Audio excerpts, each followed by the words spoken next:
I'm Dave Forsey. My Legion ID is SL19666. Why did I join the Garrison? That's a good question. I think basically what I wanted from my life at the time was maybe to try and give back to the community, looking at various things. I think 2014 when I joined, it was more about the charitable side of things.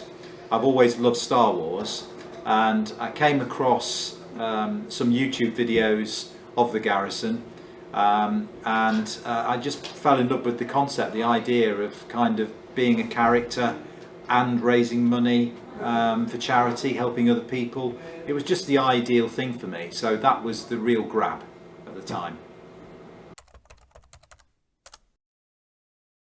My very first costume was Darth Vader, and it was a Revenge of the Sith version, because I had the Master Replica's helmet, and I thought I'll just build it from there.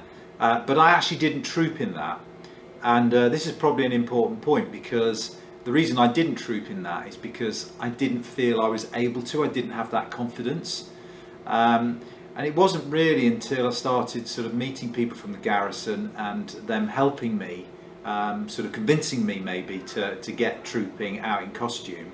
My real costume that really I dedicated all my time to was Kylo Ren. I started building that in 2015. It actually took about 9 months, maybe 9 months to 12 months. I can't remember the exact time. It was really difficult because the costume reference library hadn't been created for Kylo Ren while I was building it. So it was kind of make it up as you go along. I got a lot of help from Luke Daly, who's one of our armourers. He was great, very supportive. But yeah, in the end I got there and managed to get it built, so I was very proud of that. Yeah, I did have some issues with building it. I employed a professional seamstress to do it for me because I don't have those skills. But one of the issues was the materials for the pleats of the arm and the pleats in the undercoat. And we made it with the wrong material because the CRL hadn't been written yet. We'd done it in kind of a cottony material when it should have been like a canvas. So that was an expensive mistake, but these are the things that you learn by. I have a Darth Vader Empire Strikes Back version. I have Captain Phasma, and I have Director Krennic.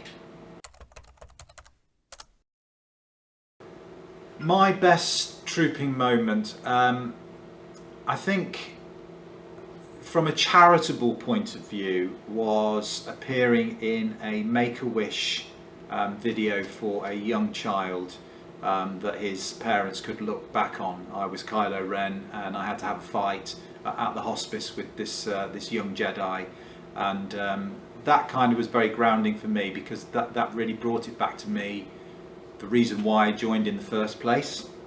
So I was very proud of that, but also it was quite a sad thing to do at the time. However, looking back, it was a great moment. But from a personal perspective, representing the UK Garrison at the Birmingham Symphony Hall and being right at front stage with the composer on the stage in front of all the people to the Imperial March was absolutely magnificent. I love that. It was a great moment. My favourite Star Wars film, I think, is Empire Strikes Back, just on the basis that, I like Darth Vader's my favourite character.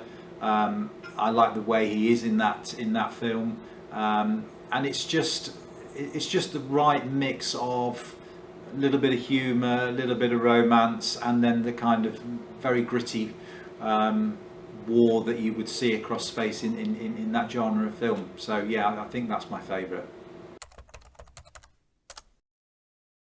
I think if I could go back as a director and change anything, one of the most disappointing moments for me was The Last Jedi, and I think really if I could go back as a director and replace Rian Johnson in respect of I would do things a little bit differently, I think they missed a great opportunity in linking the Force Awakens, the Knights of Ren, with Kylo, and keeping his sinister sort of what should I call it? His persona. It was much more sinister in the Force Awakens. Okay, he was acting like a spoiled child a little bit, but he had the mask on. It was very intriguing, very dark, and I would have maybe just kept that going into The Last Jedi.